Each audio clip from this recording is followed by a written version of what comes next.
And we are live on another edition of All In on High School Sports. Kurt Valenti, Jennifer Valenti. Hope everyone's doing well tonight. How are you? I'm well, and you? I'm good. Mr. Kirkpatrick, good evening, all, and welcome to the K&K, All In on High School Sports show this evening. What's up, Mr. Kirkpatrick? He'll probably have one of his real or fraud later on for us. But tonight we're going to have a nice, easy show. We're going to have our great friend Coach Brislin joining us, and we're going to go over with a bunch of, we're going to do like a round table with a bunch of high school topics. Anything else? What else do we got going on? No, that's it. I'm trying to, I had some technical difficulties on my computer just now, so please give me a moment while I get my tabs back open. You know, we're in the midst of a nice little winter sports season, you know. Little NFL playoffs. We got some NBA, college hoops, and of course high school. And you know, we got the wrestling, girls and boys basketball, and other sports going on. And you know, we want to go down a little bit tonight, do a little round table, and we want to just get some topics, our opinions, Jen's, mine, Coach Breslin's, the audience, and you know, we'll see what everybody feels about some of the thoughts. Coach in or not yet? No, I'm still fixing my problem, so just give me a moment. Okay. Please. There's Dr. John checking in. What's up, Dr. John? How are you? Love to hear Dr. John answer some of the topics tonight, if he wants to get his opinion on that. Our audience participates in our discussion tonight. We've got some good topics to discuss, so let me get Coach Brislin in. Mr. Coach Cislano saying, I'm never invited on this show, and he's laughing. How could he say that? That is not true, sis, and we're just warming you up because I know tomorrow night you are going to be busy. You're going to be busy blasting Beelan tomorrow night, so let's just say that. So rest up. A little alliteration. Best up. K&K. Yeah, best up. Rest up for that tomorrow night. I just spoke with Mr. Beelan, but it could get ugly. It can get ugly tomorrow. Coach Sis, I think we need to do a comparison of the times you've been invited and then experienced technical difficulties coming on. So that's all the times. I think we need to do a little look into that. So I'm going to let Coach Brislin in. Okay. Hey, Coach, how you doing? Very good. How are you? Good. Happy New Year officially to you. We haven't seen you. Yes. Happy New Year to you too. I'm gonna put on some light. My lighting is not the best, so there we go. There you go. Happy New Year, Coach. Happy New Year to you guys as well. How was your holidays? Were good? They were good. They were good. Very good. Yes, and you? Awesome. Yeah, everything was good. Nice and quiet. You know, with COVID and everything going on, it was quiet, but it was all good. I had my daughters home, so it was all good. Nice. Caleb Davis, our great friend, saying he never gets invited either on the show. We could bring him. We could bring him on. Absolutely. We could bring him on. I'm causing controversy. Yeah. Well, everyone's a little jealous. Sis is saying he never got invited on, but Jen got him because she said every time we invite him on to All In, he says we're giving him the wrong code. So. And Kenny's saying Sis is K&K's version of Joe Beningo. So there you go. Yeah, exactly right. There you go. By the way, Joe Beningo was on the radio the other day. I don't know if you heard it, Coach. He was. Was he really? Yeah, they brought him back for like a one-day. Brandon Tierney and Tiki Barber are now. They brought him in for one day. It was kind of funny. Oh, that's funny. So, Coach, we have a couple different topics tonight. And awesome. Yeah, I was waiting for that list, Jen. I know. I didn't realize Kurt didn't send you the list. My apologies, because I sent you the Zoom, and had I known, I would have just put those topics in there. But I have a feeling you're going to be very well versed in these topics. Nothing to catch you off guard. No. Nothing to catch you All off good. guard. All good. So actually, our first topic this evening, I'll use the word borrowed. I was going to say stole from, actually, I guess we're hoping to have on Coach David Cordoba of Cordoba Trained Wrestling School. Okay. And he had a social media post yesterday where he was saying that he felt, in his opinion, it was very unfair that so there's a girls' wrestling state tournament now in wrestling. I think since 2019 was the first year they had the official like girls side of the tournament where they could compete just against the other girls. And he was saying he felt it was unfair that they had to compete at a high school gym where the boys were, of course, have the big weekend in Atlantic City, and he felt that the girls should have that opportunity as well. And I'm not going to get into any of the specifics of why it is what it is, because I don't want to taint anybody's opinion, but I just wanted to be that our first topic of discussion about the girls having a different venue for their state tournament than the boys. Before, Coach, you answer, Kenny saying Coach Brislin, Happy New Year. Coach Cislano saying Happy New Year, Coach. Happy New Year, fellas. Who's going first on that? Coach, would you like I'll to go first? Sure. Right. Well, let's start with this first. Wasn't there, and I don't remember if it was basketball or not, where there was a discrepancy between the females and the males in regards to, wasn't the NCAAs or something like that, in the venue that they had, and there was a lot of controversy related to that. Maybe it was something with the weight room and the facilities. Well, it's funny you say that. I'm trying to remember. That does sound like in like very recently, right? That happened. Yes. Yeah. Well, listen, I can say not just girls or boys, but this could be a whole different topic for discussion. But where I went to college, our men's football team, which is a high-powered Division I football team, their weight room. Now we're going back to 1993 when I started, playing in college.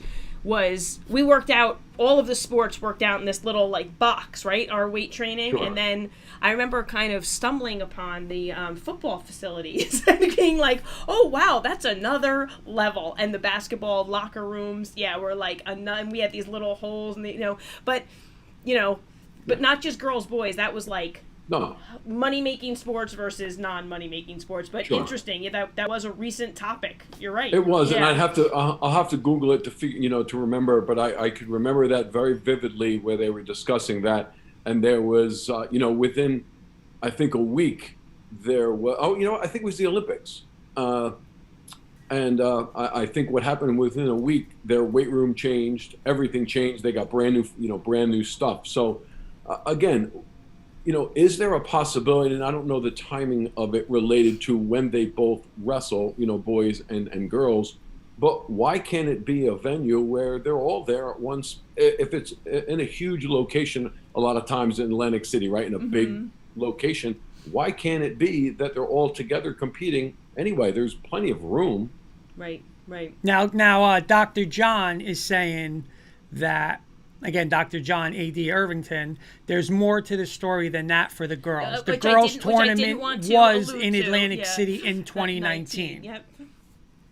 Now, so reading this, right, I kind of was then reading on it, and it seemed as if, right, and Dr. John, maybe you can enlighten us as well, that it really is kind of a scheduling thing, I guess, like booking that venue for the amount of matches that they have over that weekend, but I guess the argument they were making was that they felt they could have done something better for the girls or worked it in somehow, and that they've expanded the boys tournament to go over 3 days as opposed to 2, and that they just really didn't leave any room for the girls. So again, not making it, I didn't want to give too much information and just not, again, taint anybody's opinion. And I don't know all of the specifics, but the argument that was kind of going back and forth was, could they have made a better effort to give the girls, that same feeling of wrestling for a state title in that type of atmosphere? Dr. John saying the girls could have been worked into AC for sure. Mm-hmm. Kenny saying you have to watch, in my opinion, with COVID these days, adding more athletes, more coaches, families, and students, so that maybe adding was the reasoning. Go ahead, Coach. I'm sorry. No, that's okay. But again, with, if it's a scheduling issue related to COVID, how many people are they putting in the venue in the first place? So, all right, maybe it's a situation where you pick maybe a college somewhere within the area, in the middle somewhere, and do it that way, and find a bigger spot, a bigger venue for them to be able to compete if it's not in Atlantic City. Yeah, and you know what my opinion is? I'll be honest with you. I think they should be in Atlantic City, like you said, Coach, because you know what? We got a lot of friends and coaches that I know, like, it's a big weekend, hey, everybody go, what's their goal? To get to Atlantic City, all like the old-time wrestlers and ex-wrestlers, they want to go and they want to watch. And you know what? Those girls, they deserve that same thing, the same people, because like you said, if it's the same weekend, how many people, they're going to go watch the boys, right? Right. So I think they should get that spotlight, fit them in, and put them in there. That's my opinion. I agree. I think it would be a great thing to be able to, if possible, combine them. Yep. You know, Yeah. because now you also have, just say, for example, you have two wrestlers from the same school, one male and one female. Now you have more people there too to support those Exactly. kids in that regard. So why not? Yep. Yeah. And it's just you're part of that weekend, you know. It's like, hey, I'm going to stick to, but I get to go to AC, you know, like that's what those wrestlers, again, that's their goal, like individual goal. And I just think it would be, you know, unbelievable for that girl to have that same exact thing, you know, just like the boys. Yeah, I would agree. Yeah, I mean, you know, again, reading through the reasoning on this thread and hearing, you know, as much as I'm, you know, it's everybody's opinion that I'm reading through, it's just always kind of interesting also to see other people's opinions. So you kind of like things maybe you didn't think of, you know, and, you know, you do wish they had the opportunity to wrestle for a state title on that big stage. You know, it definitely will be a different feeling for them, something they'll never forget. You know, it won't, no matter what the venue is, it won't take away from their accomplishment, but, you know, you do kind of wish that they would just be afforded the opportunity to do that. So, you know, again, we often don't know what goes on behind the scenes and the logistics behind planning something like that. You know, but hopefully it's something that can be worked out in the future to give the girls that same atmosphere. Listen, I agree with you. And if we know that the venue is at the same time every single year, okay, you lock that in. Now, if there's an issue, again, there's many, many matches, right? So you have to look at it and see, can you physically get all of the matches done within a weekend? If you can't, understandably, all right, maybe it's the weekend before, maybe it's the weekend after, but, you know. But it's on that stage. It's on that stage, sure. You know, it would be great if you can do both, but if you don't have enough time, you know, from a Friday to a Sunday to get all of the matches in, you know, make sure that it's back to back. So it allows them that stage and that opportunity. Or even if it sounded like they, you know, from decades ago, the field has been expanded of who makes it there, right? And that they take more, you know, lower placed wrestlers than they used to in the past. So the shame of it there is that those like lower places are wrestling, you know, on that big stage in that atmosphere before they reach, you know, the state finals. And it's just, so I'm not saying we shorten it, but maybe those earlier, something can be done with those earlier rounds, you know, where that the finals really get to be in that spotlight somehow. Again, I'm hoping it's something, I don't think it was intentionally done as like a gender thing at all. I think it was just a logistic, you know, and I think that people are hearing about it and hope that it can be changed. So just a good topic for us to start with. Okay. All right. Sure. No, I agree.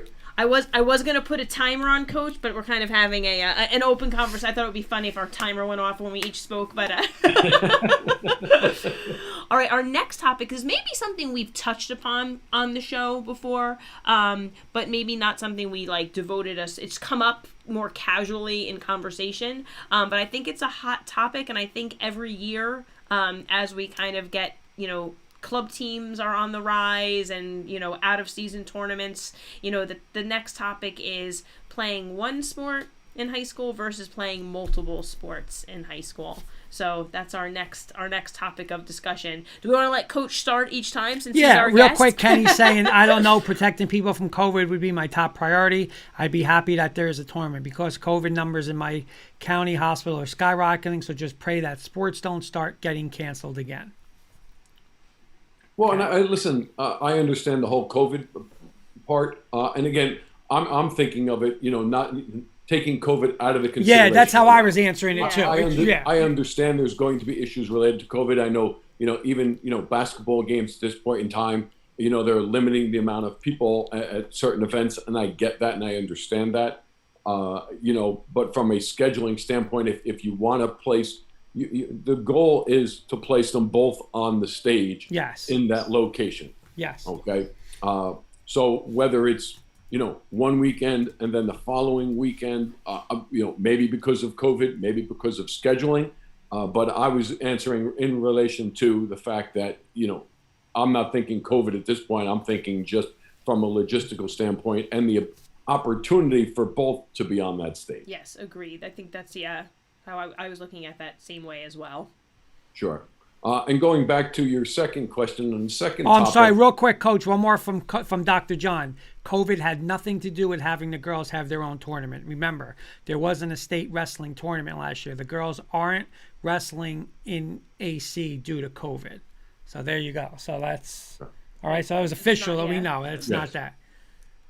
Okay, I'm sorry, Coach. No, that's okay. Well, and that's good to know, because you know what? And a lot of times, and maybe, that's a situation where you want to publicize that out there, because you could potentially have people all upset, and there's a specific reason for that. And obviously it's a good reason, because unfortunately it's very, very difficult at this point in time with, the COVID related issues, but making sure that gets communicated out. And those are some of the major reasons why it couldn't be held, is important. Yes.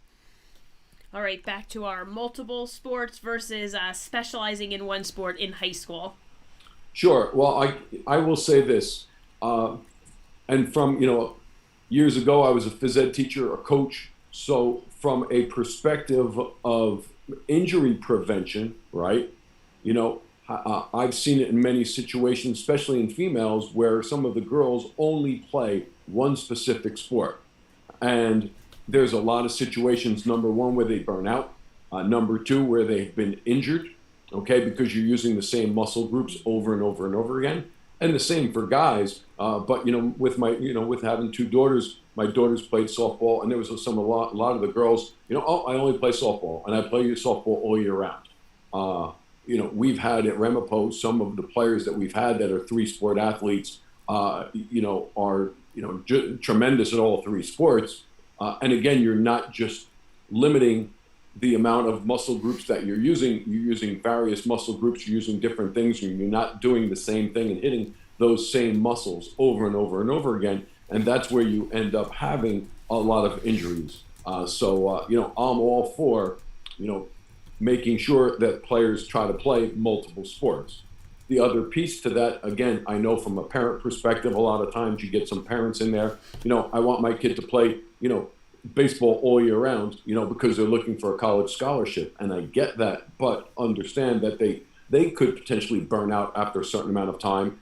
They could, end up being injured because, again, they're using that same muscle group over and over and over again. So I'm all for, and I even teach, I teach coaching certification courses to a lot of the rec teams. And I talk about that in many situations where, just playing one sport over and over and over again is going to increase the risk of injury compared to playing multiple.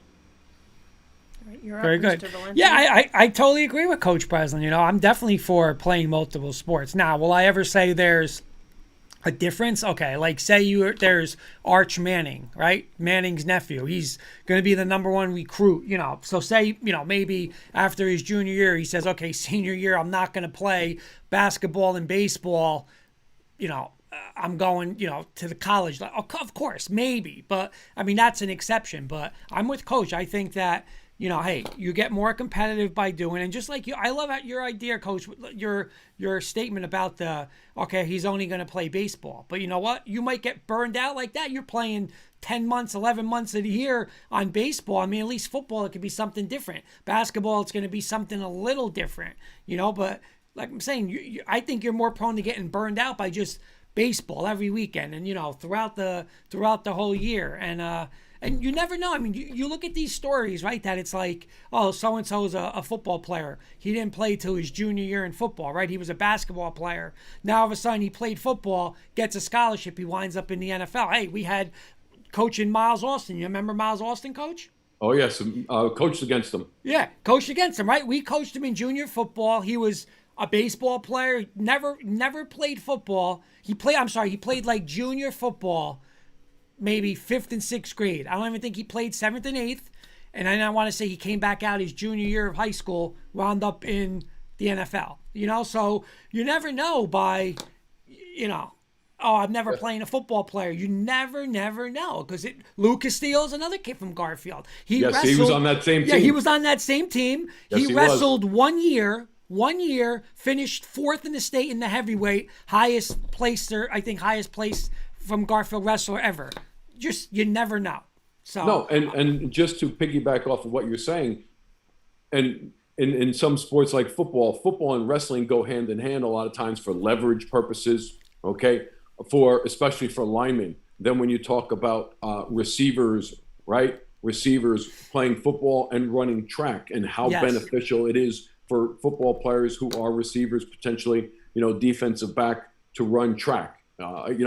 Some of even the linemen, right? They shot put, so they're still doing something. That's the point I was going to make. I agree with everything you guys have said with the burnout, the injury prevention. Of course, there's going to be exception with, a athlete who is, has possibly, professional potential. There might be an outlier, but I was going to talk about the cross concepts between the sports as well, where like if you're a quarterback in football, maybe a point guard on the basketball team, or I can speak about, lacrosse and ice hockey, lacrosse and basketball, and how it like hones your skills that you're using. The concept are so similar. The sports could be so different looking, but the concepts, and also I had a coach who actually said to me once, and this always stuck with me, it's actually when we're practicing, I want you to step away, because sometimes when you then come back, that's when what we've been working so hard on has actually like finally kind of sunk in, and that always kind of stuck with me, that, you need to take a break. You need to take a break from things like just we talked about injury prevention, overuse of muscles, developing your other muscles so that it's helpful for you when you get back, but also for the concepts and your mind, so yeah, I've always been a proponent of playing multiple sports. I'm going to be honest.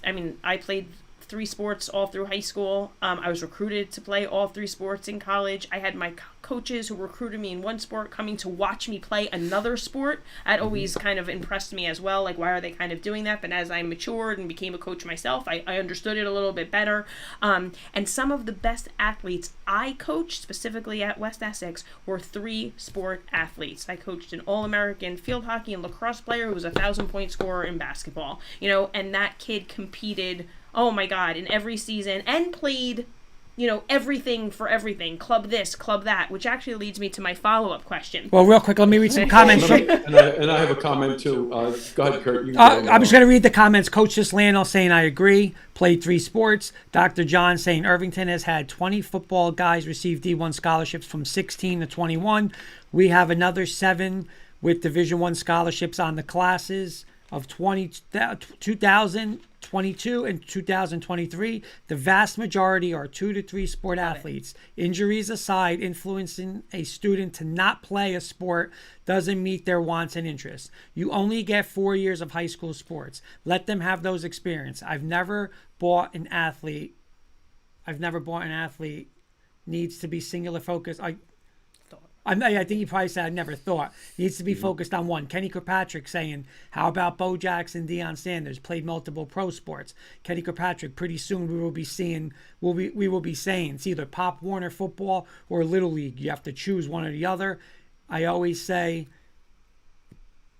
I'm not sure what that says. Sit out winter sports. Oh, sit out winter sports just to catch a break. See, Dr. John, though, said is the statement where kind of our conversation is where it's going. I think we all agree play 2 sports. But there are coaches, okay? I guess the comment is, should there be coaches telling kids only play football, only wrestle? Before we go, that's, I think, before we go there, because that kind of had a follow-up question. I know Coach Brislin had something he had wanted to add.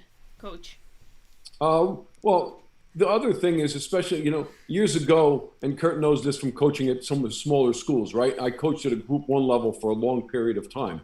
When you have an athlete who is an extremely talented athlete in your building, but they only play 1 sport in your building, that is a huge impact on other programs. And if you have people saying, hey, listen, you should only be playing 1 sport and focus on this only, that plays a big role, in the school related to a small school, and their sports has a big impact. Yeah. Yes. And you know what? Dr. John hit on something else about playing the multiple sports, about, it is part of that high school experience, and like representing your team, and being able to do it in multiple sports, and having that that feeling of being on multiple teams and being able to do that. When you get to college, if you want to focus on one, I would say, enjoy your time in high school, play the sports that you love. And like you alluded Well, to. you might have to, though, in college, because college might be telling you the only way you're getting a scholarship is you're only playing one. No, that's what I'm saying. Like, you're going to go, and that's your time to kind of focus on one, most likely, right? It's right. Especially if you're a Division I athlete, again, are there people that do it? There are, of course, but, that high school, it's part of that high school experience. I feel like you wouldn't want to rob those kids of, I mean, and Coach, you can answer this a little differently. I mean, you can answer it probably more than me, but like, just take football. I still think there sometimes are a little exceptions. And what I mean by that, I'm going to read Dr. John's comment in a second, but say you have an offensive lineman, right? An offensive lineman who played basketball career, like junior basketball and buddy basketball, all that, junior high. He gets to high school, but he's like a bigger kid. He's an offensive lineman, right? I don't think there's anything wrong where if it's really like, say you and I'm the basketball coach, you're the football coach. We talk a little and it's like, hey, for this kid, the best for this kid is maybe get him in a weight room, get him, I'm trying to say where he's never going to play on the basketball team. He's not going to play, that, I don't know. What's your thoughts of that? I just think maybe like there's a situation like that where, he like might be better off in a three weight room. sports, Right, yeah, right. If the kid Well, is and a I understand player, what you're saying. There's a couple things. Can you, if you have a lineman that potentially is playing basketball, you can think of it. For me, I'm thinking of it in two ways. Number one, if the kid really still wants to play, you can still get him in the weight room, but just the ability to practice, working on footwork, especially as an offensive lineman, that could be very, very helpful for him as far as agility is concerned. But then if there's a situation where you could potentially try to get him to maybe get on the track team and do a shot put or a discus and still be in the weight room, that is another opportunity. But then, that is a situation where they're not doing something to improve footwork, right? As much as it is from a basketball.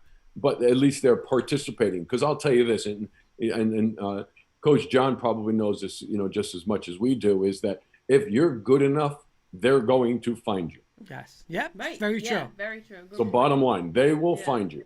A couple comments from Dr. John. Jen, you're right on. When I started girls lacrosse last year, my soccer players picked up on the skills really quickly. When we started girls flag football, my basketball players and wrestlers picked up on those sports quickly. There's tons of crossover on the skills that can make kids successful in other sports and, more importantly, give them more monumental adolescent experiences.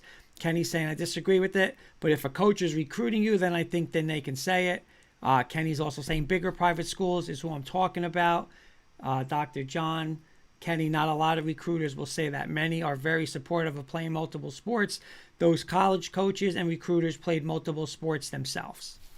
The the other thing I think when I'm saying a multiple sport athlete, I'm thinking in terms of a kid who's come up through youth sports playing 3 sports and then gets to high school and decides to drop one because they want to focus on one. So I'm not talking about like I'm just gonna play basketball this winter. I mean more of the terms of like I feel like the kids get to high school and that's when they decide they need to specialize. Which kind of gets back to your question. But and real quick, Coach Sis is saying Chris Hogan, lacrosse, Monmouth to NFL. Yeah, right, exactly. So the about a kid who says, you know what, I'm going to not play basketball this year because I'm just going to work out on my own and get ready for whatever season, right? And I always felt like that kid was doing themselves a disservice because I'm not saying what they would ultimately do, that they wouldn't work hard on their own, but you can't match playing, especially if you're a varsity athlete, right? If you're gonna, and especially in like a winter season, I feel like, because it's long, it's arduous, especially, again, I'm only speaking for ones that I know, basketball, I'm sure wrestling, of course, is just as grueling, but if more so probably, but you aren't going to get that. You can work out with Parisi Speed School, 3 times a week. And again, not to take anything away from those. Those are important things. And when kids do those extras, it definitely enhances, their performance and abilities. But if you're choosing that over playing a team sport, I just feel like you're shorting yourself on where you kind of expect to be physically. I just don't think you're going to match sure. that day Plus, in and day out plus the practice. ability to have camaraderie with your teammates Yep. and have some Yeah. fun with your teammates and all the other things that go along with it. Yep. I agree with you 100%. Absolutely. Dr. Johns. Oh, sorry, you Coach. talked about Manning before, right, Kurt? And Yep. I want to say he's the number one recruit out, in the country. I think he's still playing basketball. Right. Oh, Right. awesome. That's awesome. That's so nice. I love hearing that. I didn't know that, but that is pretty awesome. Yeah. Dr. Johnson, Kurt, you're right, but think about the amount of sports that are offered now. We have 24 sports. Some high schools have 30. Maybe basketball isn't for them, but there's so many more options for them. I feel like so many of our athletes can successfully being a 2-3 sport athlete. Just depends on if they're interested. I totally agree. Yeah, 100%. Totally agree. 100%. Yeah, and they're changing the rules too, right? So, and John knows this as well. They're reducing the seasons a little bit to try to help those 3-sport athletes get a bit of a break in between the sport, so they're not overlapping. And I think that is extremely important. If you're really truly looking at trying to help the student athlete, give them a little bit of a break, those things are starting to happen. Great point. I want to kind of take this into, I'm going to combine what I think where you were going to go, Kurt, with where my follow-up question was. I believe you were going to say about coaches who kind of persuade or suggest that their players focus on their sport. And I was going to conversely kind of say, like, what if there's so many opportunities specifically for the sports that I coach to play out of season, like club lacrosse, club field hockey, AAU basketball, club soccer is huge. There's so many chances for you to play out of season. For lacrosse and field hockey, there are recruiting tournaments every season of the year, almost every month. You could be going somewhere and you're playing on these club teams. So you have coaches. It almost becomes a situation, though, as a varsity coach, you feel like if my kids aren't competing in the off season, when that season comes around, we are at such a disadvantage because I can't catch my kids up to where they're playing. So you have this, problem as a coach where you say, I want them taking advantage of these out-of-season opportunities, right? But at the same time, I don't want them to have to give up their other sports. So now I'm a multiple sport coach. I coach 3 sports. So here I am. It's spring lacrosse season, right? Or I'll use field hockey because I had more kids who played. It's fall field hockey, and I'm coaching my club team that has like 4 of my kids. I'm not coaching the team. I'm the girls director. I wasn't breaking any rules. I have my own kids who are going to tournaments in the fall. I have lacrosse kids that are going to soccer tournaments in the spring.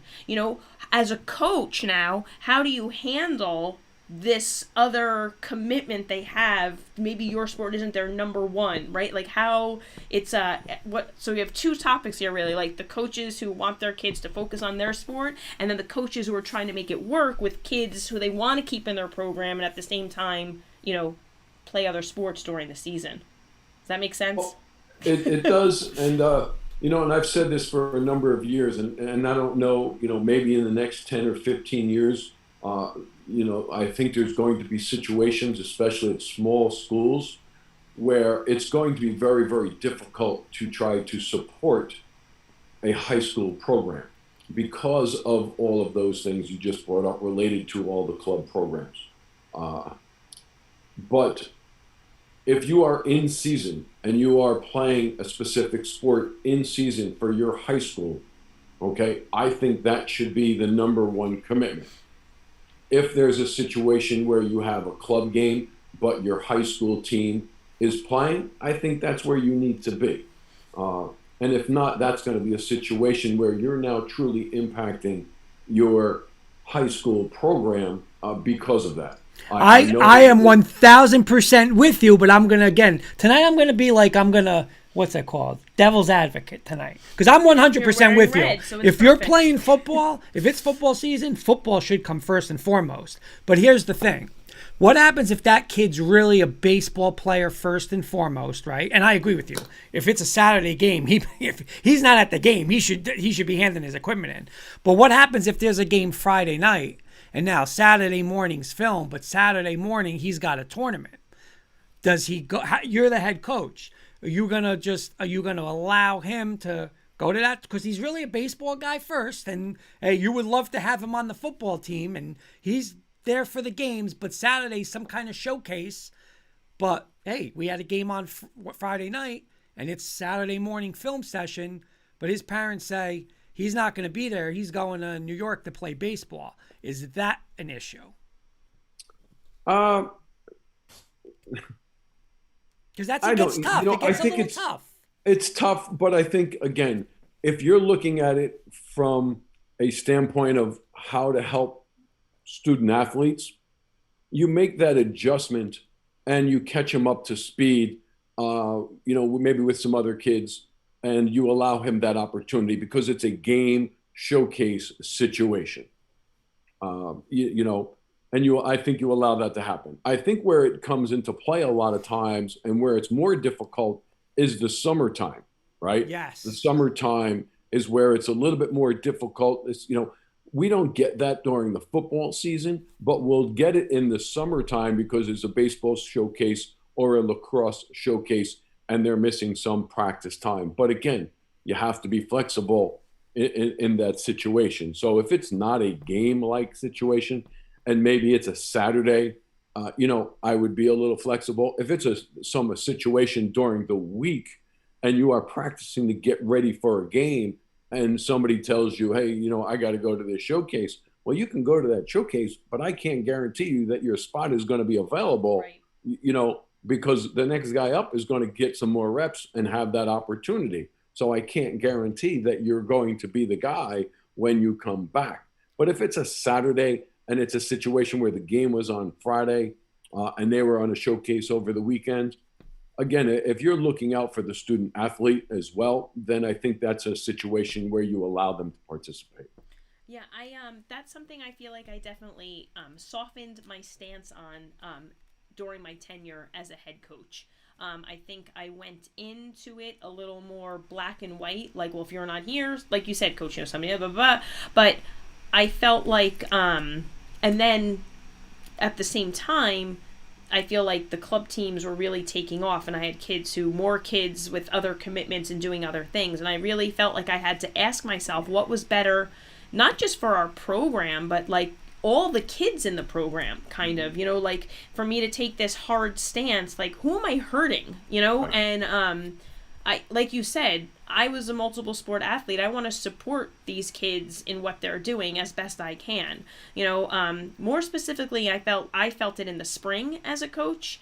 I had a player, her soccer was her number one sport, and I felt like it was going to be a point of where she maybe didn't play lacrosse, and I really didn't want to lose her, and I didn't think her teammates wanted to lose her. So I really, worked with her. And if she was going to miss a practice, even if she was going to miss a practice for, like you said, a weekend showcase, I would come in early in the morning before school, and I would get her a practice in. We'd do some wall ball. She'd do a little conditioning so that she got that. She never missed a practice if we could do that, but same thing when it came to missing games. Hey, someone's taking your spot. I'll work with you. Yeah. I'll work Sure. with you, Yes. as best I can, but you have to realize we're still a team here, and if somebody takes your spot when you come back, you don't just get that spot right back either. That kid stepped in, did your job, and we went on without you, so you got to earn it back now. And I don't know how long that's going to take. It could be a game, it could be 5 games. I'm not going to make that promise. Right. So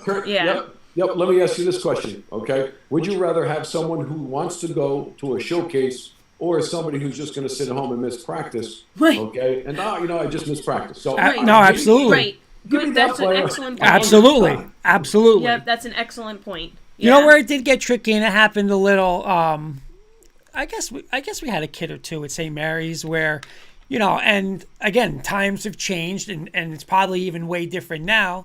But you may get a kid where he might not be going to a showcase, but he might be working at ShopRite, and saying, hey, I got to work. Right. I'm going to work around. And hey, we have a game on Friday, so I moved it to Saturday. Now, listen, I'm not going to be able to be there when we do our running and we watch films, but I got to help support the family. Right. I mean, that's, again, totally a whole I had other that- issue. Yeah. I had that Valid. situation when I was coaching girls basketball in Hackensack. Some of the players that I had to go home because mom was working to make sure that they watched, their younger brother or sister. That's life. That's reality. Yes. You, as a coach, you have to make that adjustment Right. or that player is no longer going to be on your team. And is that what you really want to help student athletes? No. Right. Exactly. So those kind of things are important. Yeah. Absolutely. Kenny St. Kurt, we had brothers we graduated with who were baseball guys first and then came on to play football later on. I don't remember where. I don't know if they ever not were there at the practice. I think that's what he's talking about. Dr. John then was saying, I was on a conference call with the NJSIAA a few months back about girls flag football. Though they liked the concept, the worry of adding it as an official championship sport was it would hurt the girls lacrosse and softball turnout during the spring. Many Group 1 and 2 schools have trouble fielding those teams with full rosters in these sports, and adding girls flag football hurts the turnout for those programs. So for now, it will stay as an unsponsored sport, meaning they could do Right, which both. means they can compete in their They other, could do both. lettered sports there. Interesting. Sure. And I completely understand that. And, at a small, again, coaching at a small group, 1 level, that makes it very, very difficult. But I think there's things that you could potentially do down the road where you could, and I'll just use, I went to high school at Beckton, right? So you have Beckton, you have Wallington, you have Woodridge, those 3 schools. Can you potentially field a team for girls' sport of flag football with 3 schools instead of 1 school potentially, right? And do something to that effect. Yep. Those are things that you could potentially do to help the small schools be able to participate and field a team, because you could get 3 or 4. If you get 3 or 4 kids from each school, now you have 3 to 4 more kids that are participating in your school compared to not. Coach, I got one off script real quick. Jen, real quick, we'll just ask Coach. He's the football guy. We've been when coaching at Ramapo, very blessed to have the Krautmans, the Hammons have a legit, quote unquote, kicker, right? A legit college kicker. Some schools don't. So just to ask you, smaller schools, you were saying Beckton, do you think just for kickers, should a soccer player be allowed to kick for a football team? Just kick. Would you be against it? I don't think I would be against it, but why couldn't you try to, take one of the players that you potentially have and try to teach them how to kick as well? Okay. That would be, again, I know it, Hawthorne, Dominic Pizarro, he's doing a great job as a kicker. He's, it's a Group 1, Group 2 school. Rick works with him. We have our guys, that's what they come and they do and they practice. If I'm a kid who potentially has an opportunity to not get on the field at one particular point in time, right? Maybe I want to practice that. Maybe I want to learn how to do that to get myself on the field. So is it an opportunity for a kid to potentially get on the field by learning that trait? Sure. If you're pulling a kid from the soccer field, again, what happens if they have a game on a Saturday and you have a game on a Saturday or Friday? Yes. Right. That's the problem. So then, that becomes the problem, Right. right? So, even at a Group 1 level, there's opportunities out there for kids to be able to learn that skill and potentially get a college scholarship down the road for that reason, just by whether it's long snapping, right? Yes. Yep. Kicking. So if you're someone who, there was an article the other day about the guy from Rutgers, Clark Harris, right? Okay. He participated. He was a tight end for Rutgers, and he hated the fact that he had a long snap and everybody else was going to the bench. Well, he's now in the league 11 years because of Long that. snap. Yep. It's a specialty. It's an art, Yeah, and yeah. So, learn, is somebody on that sideline, learn how to do it, because again, if I'm a soccer kid and I have a game on a Friday and I have No, it's a great point. It's a great point. a football, that's not going to work. I just also think you get into a slippery slope of why is it allowed that he or she is allowed to do that, and I'm not allowed to play tennis and then run cross country or something. I think if you open up that can, it's an equity issue, perhaps. All right, next topic. Are we ready? Yep. Any comments you need to read? No? Just Kenny saying Jen Orlin broke a record. Kurt waited to go off script to 8:45. Good call. Broke a record. All right. We need that timer then, Jen, or what? Yeah. Timer for a different reason. Am I talking too much? I'm sorry, Kenny. There you go. So I have a bunch of different topics down. I'm gonna keep with the order. This one's a little sport specific. Real quick, Dr. John. NFHS states there are 16 states who allow athletes to play multiple sports in a season. It's not unheard to allow the soccer player to play football. They just don't do it in Jersey. Wow. Yeah, interesting. Very interesting. It's also kind of piggybacking off of that a little bit. I actually didn't realize this. I used to like to pick a book to read for each of my seasons, right? For kind of like an inspiration for me to help in that season. And I read a basketball. It was called "In These Girls, Hope is a Muscle," and it was about a basketball team in Massachusetts. And I didn't realize until I read that book that they can have 8th graders play varsity. Yeah. So New York, I think, does that. New York does do it also. Yeah, but I always remember being like, wow, I just never even dawned on me that you could have, someone younger than a freshman, which is high school, play a varsity sport. But I was reading, I'm like, did I misread that? That 8th grader is playing varsity.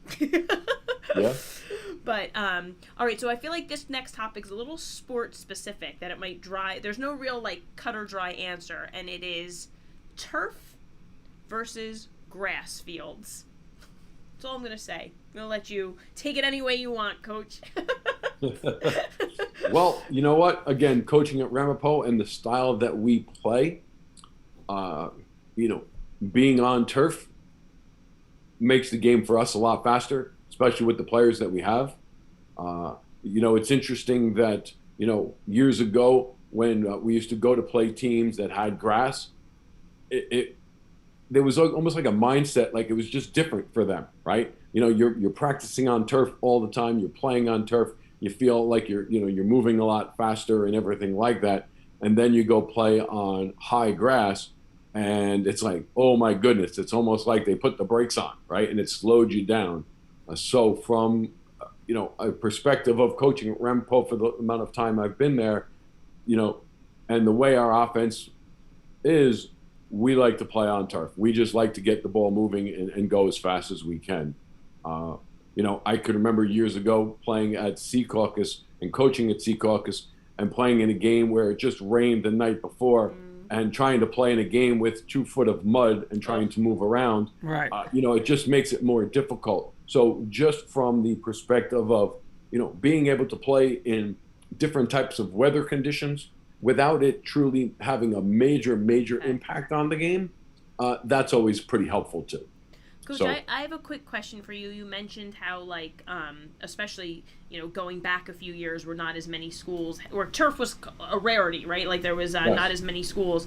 Did you ever find, you don't have to name any schools if you did, that certain schools would let their grass grow for your game, feeling that it would give them a decided advantage?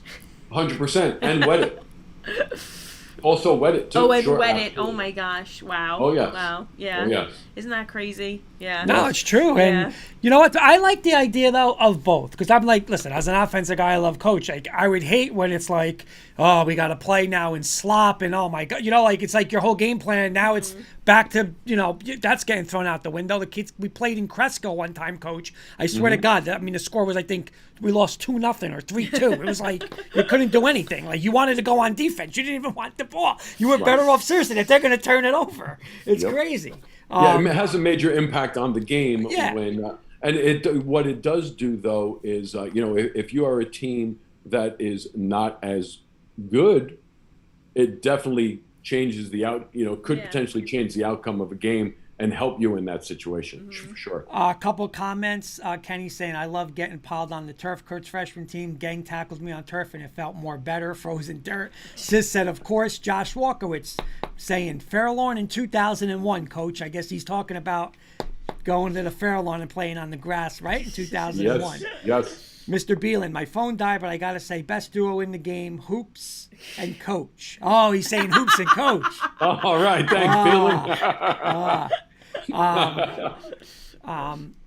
But I like having both because you know what? It goes like that to college and it goes like that to the next level where, hey, you know what? Some days you might have to go play on. Not that you like it, but I like the idea that you're still going to get, hey, you're going to Soldier Field, it's grass. You're still going to colleges, they're playing on grass, they're playing on turf. And what do they always say? Peyton Manning, right? Keep him on that turf. He wants the turf. Put him in New England in the cold in that grass. It's a different animal. Different animal. Well, and they've done a lot with technology to improve the turf and trying to reduce injuries and everything. I remember years ago, again, a phys ed guy, in class at Montclair and falling on that turf and the burn that you would get on that turf compared to what they have now that really looks like grass. And when you fall on it, it doesn't hurt as much, obviously. But again, unfortunately, there are injuries. You can see, even look at the guy from Alabama, unfortunately, right? Yeah. Is that potentially a turf injury? Yeah. So there are many injuries that do happen, unfortunately, due to, the turf monster, right? Right. Now, I will say this, and I'm not going to mention the school. Okay, Jen, I promise we won't mention the school, but one year we were a very physical team at St. Mary's. This other team was more of a spread team. So on a Friday night, we were away. The team had turf, and it was raining. Okay, listen, it wasn't like the storm the other night. It was raining. All right, cancel the game. We'll play like that. I don't agree with because cancel that game because it's going to benefit us, the more physical running team. See, that we can get into a whole nother discussion of cancellations of games. Like, it shouldn't be on your advantage. It should be, listen, first of all, if you have turf and it's raining, you should play. It's rain, right? Unless it's not there's torrential puddles on the downpours. turf It's that are rain. gonna, That's why you have cause turf. possible injury, It of shouldn't course, be we're canceling due to we have a better chance to beat this team on a dry turf field. So I will say that. What's your thoughts on that? Well, can I answer about the turf before we? Sure. Sure. I said, it is very sport specific. Like the for field hockey, you would hands down want to be on turf. There's not a doubt about it. And if you, not that everybody has the field turf. Anybody who's lucky enough to have the field turf has field turf, but there's no AstroTurf as far as I'm aware in high school. Actually, Livingston used to have it. I don't know if they still do. I don't think that they do, but just the smooth AstroTurf, that is ideal for field hockey because, Coach, like you were saying, just makes the game so much faster and the control of the ball, because these unnatural bounces on the grass. So I was wondering about, like, baseball. I feel like those who are, I don't want to say, like, true to the game, but, like, feel a little more, like, don't like the idea of baseball on turf, again, it's better from a perspective of scheduling in high school where you don't have to worry about makeups as much, but I don't know that baseball players truly like the feel of playing on turf. It seems to be. And the difference is when you don't play, and again, watching my daughter play high school softball, right? And she's an outfielder, and you're playing in the outfield and you play in grass, the ball bounces a certain way. Now you get a ball hit in the outfield on turf. Well, guess what? It's not really slowing down. It's speeding up. Right. And if you don't take a better angle and you don't practice that on a daily basis, that's hard to adjust to. Yeah. That and playing third base. I don't want to play third base in a baseball or softball game on turf unless I'm all the way back because that's tough. Right. And in softball, when everything's button, they're telling you, move in. Now that girl hits a line drive down your throat. That's a big adjustment. That's a huge adjustment. Dr. John is saying whoever did that wouldn't make it in Seattle. Growing up, what we called the Friday night game in the rain, like every other day. Kurt, whoever did that is being ridiculous. Jen, lots of schools in Seattle had AstroTurf due to rain. The ball speeds up big time. Well, we used to water our, again, when you get to, the college level, and you have the AstroTurf, you did, like they, you water it exactly for that reason. Yeah. Yep. Dr. Beelan saying turf and rain was the best. Kenny saying, remember the old artificial turf at Giant Stadium? It's like playing on concrete. Getting off the subject real quick, they were talking about the cold weather game, the New England Buffalo game, and they had it was Keyshawn Johnson was on, and they were saying, how is it like being cold or whatever? And he said, the worst feeling, he said, is when you get tackled to the ground. He goes, it could be cold all you want. You don't feel it. He goes, but you get tackled to that ground. He goes, it's like a sheet of ice. You're just like, and people are piling on you. And he goes, that's just the worst feeling. So Kenny's saying the old Giant Stadium, like concrete. And that's kind of what Keyshawn said. He said, it's the worst feeling in the world. You're getting tackled on and you just don't feel nothing. It's like, he's like, you don't feel like you have equipment on you. It's so hard. So, yeah. Well, years ago, remember, Kurt, did you ever play in Weehawken Stadium before they had the turf? Yes. Well, the rocks and the grass, they had no grass. It was just rocks. Yep. Oh, my gosh. Ay. Yeah. Well, I think we're... Let's say one more. Pick one more. All right, well, you know what? So one more topic then we're going to go to is, I'll let you can see between 4 and 5, which one you want to go to.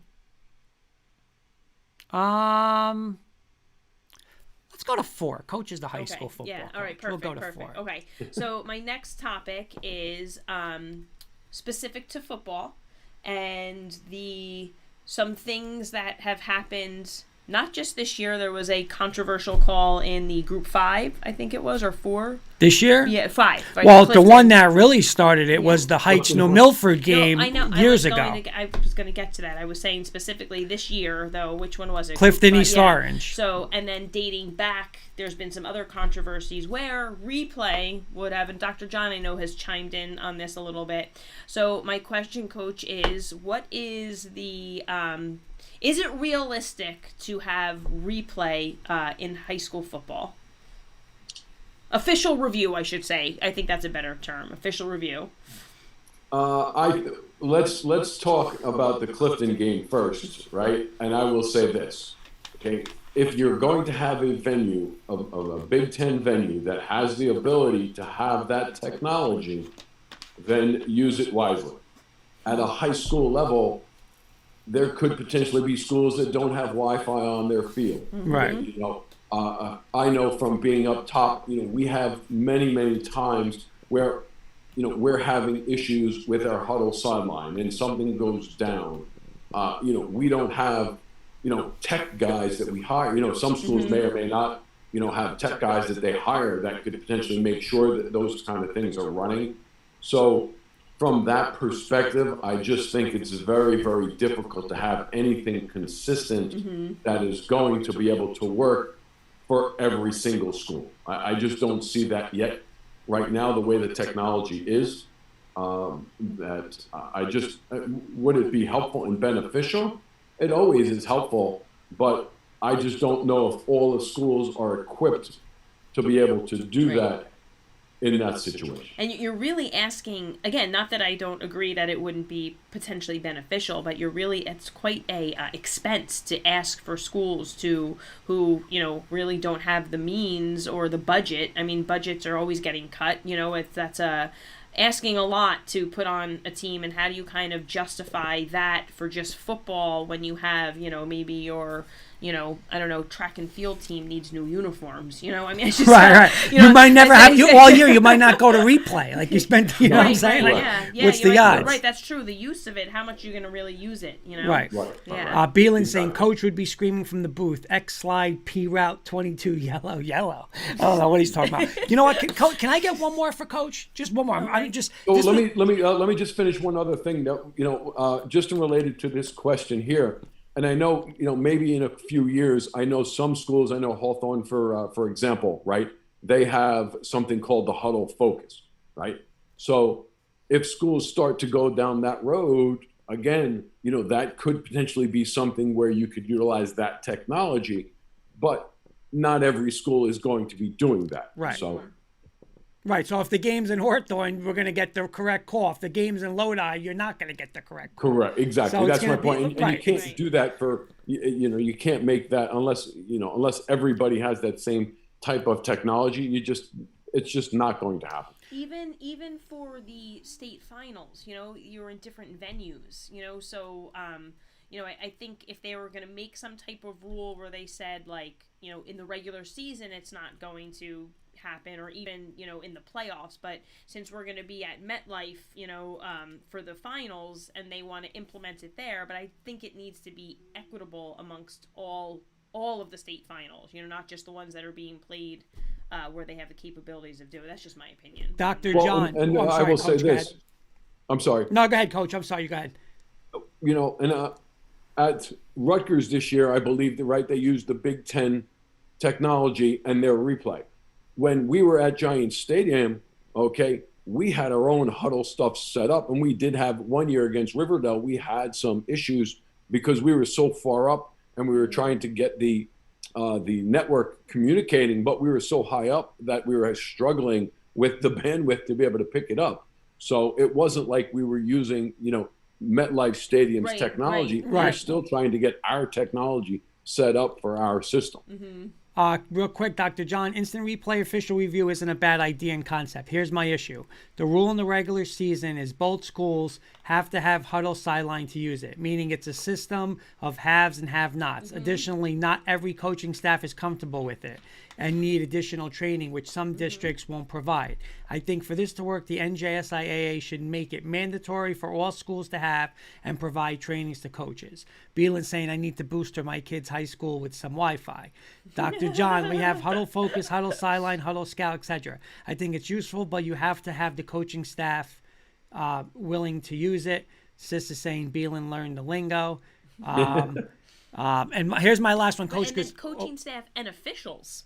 Yes. Oh, yeah, of course. Yeah, Sure. you have to have the, listen, I'm thinking, I don't know about your sports, but some of the officials that coached, officiated my sports would probably have no interest in learning technology. All right, so here's my last one. I want to speed no. through this. Oh, guys, I'm sorry, I keep interrupting. Yeah, no, it's okay. But, we use a huddle sideline, right? So we have somebody on the field with the iPad. We have somebody up top with the iPad. And, we can see everything in, after, a couple seconds, it uploads in. And that's huge, and it's so beneficial for us. But you're absolutely right. How many schools have somebody that's going to know how to set it up, number one. Number two, how to use it. So, absolutely. All right, so here's this. I'll be honest with you. This was the first question we got, and I promise we'll get out. This will be the last one. But since we have... As long as Kenny doesn't say we're over time. Right. We have... Listen, keeper. we have everyone... We all coached, right? We have an AD... Okay, and we got Sis, Kenny, and Beelan watching. So how much better could it be where people are going to put their opinions? But this is the one I wanted to ask, and I'm going to ask Coach first. Oh, you took off my paper. Oh, I'm sorry. You took it off. Okay. Who should hire an assistant coaching staff? Should it be the head coach, the AD, or just the straight Board of Education? But more importantly, should the head coach have a say on who his or her assistants will be? 100%, they should.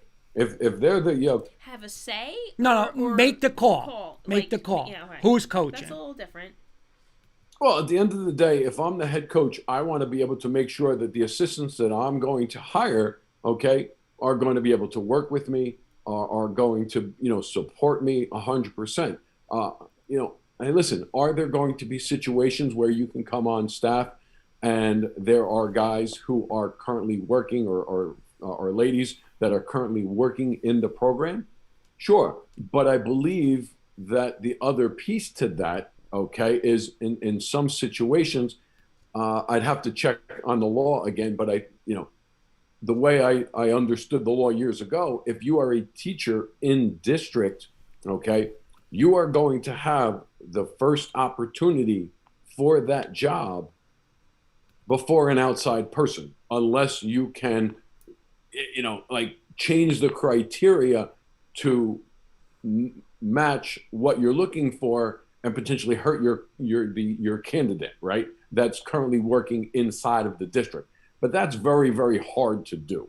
Right. Okay. So in some situations, you may not be able to do that based on those restrictions. Right. And Dr. John is just saying, Irvington, like many districts, the coaching contracts are tied to the teachers' union contract. So in these situations, the union members have first shot. And honestly, and this is where I've said it all along, Jen and I have talked about, I think we've talked about with Sis, I think that's absolutely wrong. Just like you said, I never put in for a head football job. If I put in for a head football job, who's it going to come down to if things go wrong? Me, right? So you know what? I want Coach Brislin. I want Coach Cislano. I don't want Coach. He's not just throwing those names out. When we do play this game, you're both hired. So no, you're hired, baby. But in all seriousness, though, like why? Like I want my people. You know, like you're saying, work with them. You know them. You know a system. You're gonna have like. Why am I gonna? Okay, so John Bielen's been in there for 6 years. I'm not saying John Bielen's a bad guy, but what if I have Kenny Kirkpatrick I want over him? Like, I'm the head coach. Like, well, you want to be very, very, again, so many people want to be a head coach, but do you really want to be a head coach, right? So you really have to do your due diligence to find out who is on staff, who wants to stay on staff, who has a teaching position that could potentially lock that person in to stay on staff. And those things are important before you sign on the dotted line to say that you want to be a head coach. I think, again, being a head coach and working in the district is important.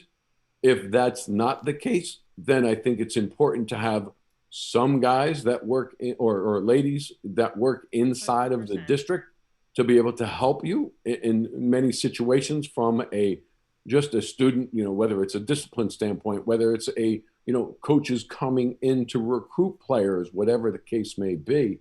But I would agree that you want to do your due diligence and you want to make sure that you can at least get 3 to 4 people on staff that are your people. Yes. I totally agree. And, again, I'm not saying because, you have heard like people who aren't in the school, they do say, oh, I got to get somebody like whatever position it is. I got to get at least one there because, I'm getting a call at some, they'll say I'm getting calls at work. I don't know what's going on. Like these kids aren't acting up. The kids probably act up more. There's nobody in the building to discipline them, like you said. But when it comes like down to push and shove, and it's like, hey, if you guys want me, but I want to hire this offensive coordinator and this defensive coordinator. I want him to run my special teams. I mean, why would, like you said, why would you really? It's just asking for trouble. Like I got to work with, Coach, you run a 3-4 defense. I really want to be, you're a man zero. I want to be a cover 3 team. I'm the head. This is what I really want. I want to talk, I want somebody that I'm going to be on the same page with. Or if you're just going, no, we're just playing cover 0. Like, I got to coach with that guy? Like, that's not my philosophy. I'm the head coach. When we give up 70 points, they're going to say, what the hell's he doing over there? This guy's not a good coach. They're not even going to talk to the coordinator. They're going to go right to the head coach. And I don't disagree. But one of the other things is important is when you do, make those hires, I think, and Jen would attest to this too, if you are the head coach, one of the people that you hire, you want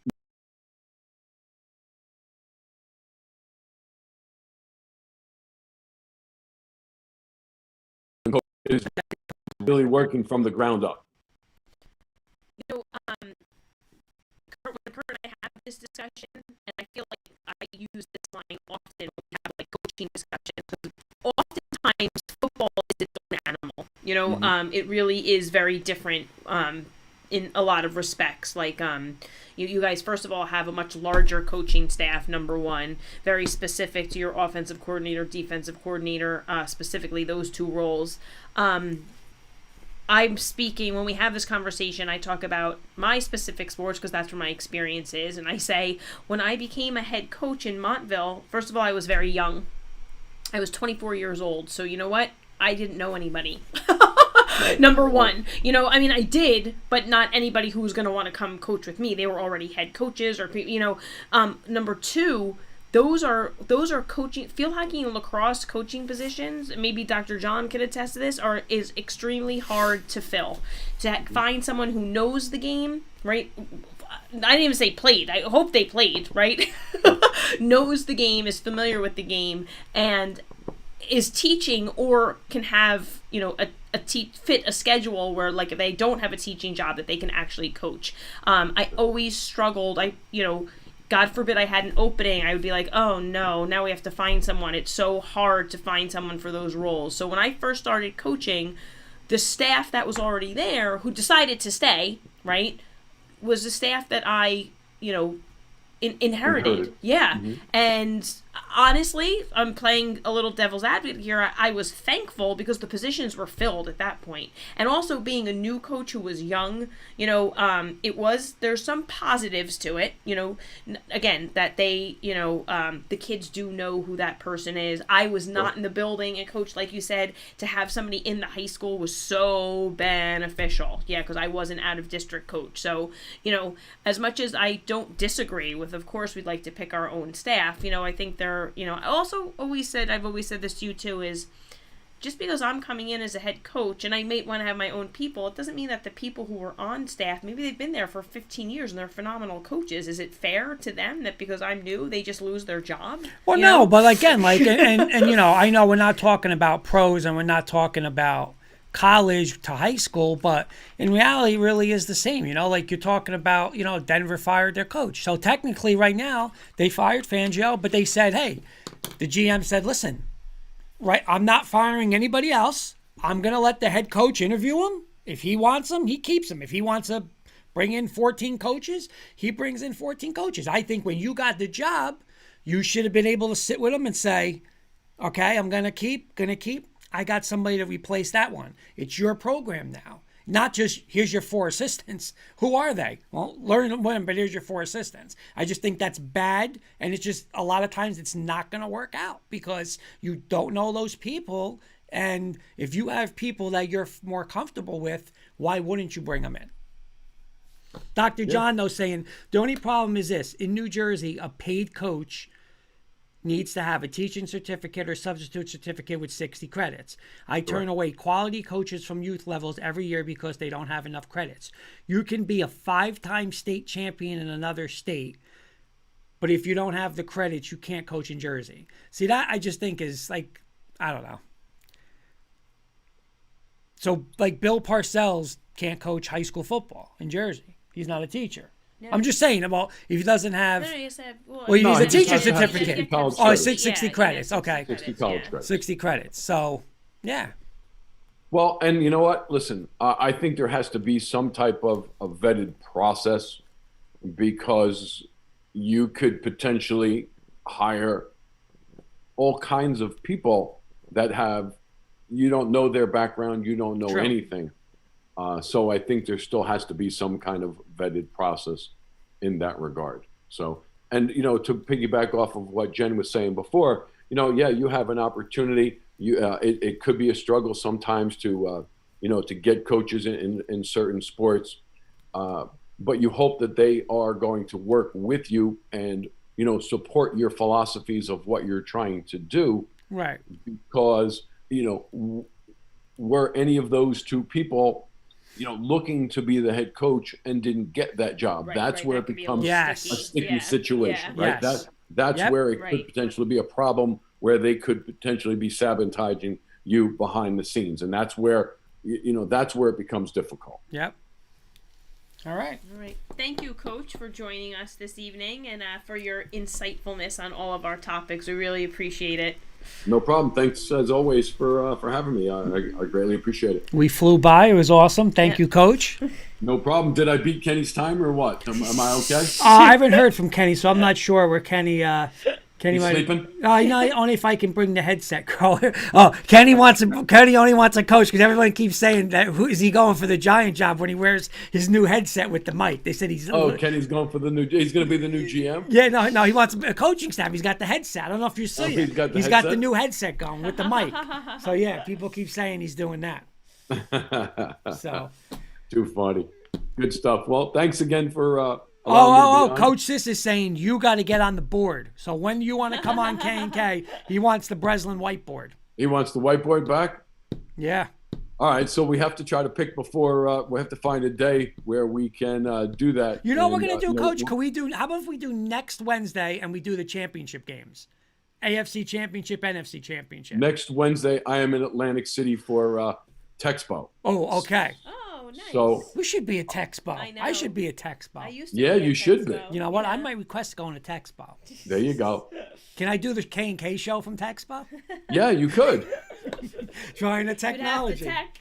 All right, That's we- it. Have the technology. We got to there. figure it out. We got to get But you we'll on the figure it window. out. We'll try to make it work where we can, find a day where we can do a game or two and break them down. Sure, that would be fun. And Coach, can you do me one more favor? Can you maybe you might have to have a one-on-one meeting with Brislin and teach him run. He keeps saying, throw it 60 times. And he's watching these playoff games. Run the ball, play defense, the team's advance. Can you talk to Brislin about it? Because he still doesn't get it. He's telling me the Cardinals and Kyler Murray, they're going to throw it all over the Rams. Like, They did. They threw it to the opposite team. the opposite team. Yeah. Cowboys ran the ball, 13 times and they scored 17 points. Sis is even saying, please talk to Brislin because, the Cincinnati was going to beat Alabama. He said they got to throw it 45 times. So, and they need to be balanced. Yeah, you need to be balanced. yeah, please tell Brislin because we're going to get Brislin tomorrow night, Coach. We'll get Brislin. You're going to go, you know what? Tell them, listen, you know what? It's very easy. If you're going to throw the ball 100 times and I don't have to worry about the run, it's not that difficult to defend. That's it. He doesn't get it. Thank you, Coach. Thank you again. Have a good night, guys. All Thanks right, again. thank you, Coach. All righty. Bye-bye. There he is, the best, the one and only Coach Brislin. Kenny's saying he's got teams for us for this fraud or real, so shoot him over, Mr. Kirkpatrick. Dr. John saying don't forget tomorrow SFC schedules come out tomorrow. Oh, that's right. He did alert us to that. We'll have to get a. All right, so here's Kenny's teams. Okay. So what are we doing? How does this work? It's the same one. Which one's going to be fraud? So but he's giving us 5, and we have to pick the one fraud. The one fraud. Okay. Is he? Okay. Martha's Vineyarders, Massachusetts. Burlington Syrup Makers. I guess that's Vermont. Vermont. Yep. Okay.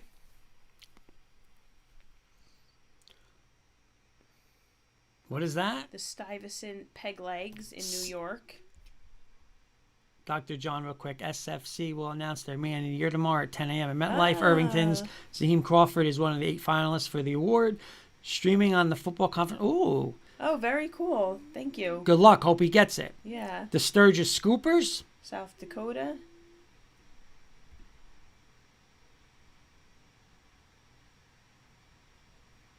Then we're waiting on one more, right? I believe so. The Sheely Russets. from Idaho. All right, I got. Are those who the I 4, think Mr. is. Kirkpatrick? Those are the 4. I'm gonna go with the Burlington Syrup Makers. So am I. Is the fraud. I'm going with the fraud too, the syrup makers. Oh, it's the Shelley Russets. I'm going with the The Syrup Makers. syrup of Vermont. makers. And the real fraud team And is. the fraud is, as Drum Evan roll. Fournier just hits a 3. That's That's 5. 5, yep. We're both taking the syrup makers. The delay is tough on this. He's got to text him to you. I guess you'd still be delayed. Let's see if we are right.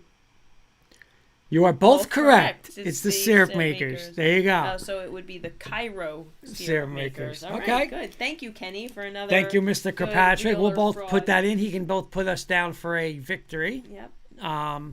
That is it for tonight. Thank you again to Coach Brislin. We had some topics. We still didn't hit about 4 topics. We'll hit that again on another week, but it was a good show. Yep, very good. Good Thank show. you to him for joining us, and thank you everybody for watching. Have a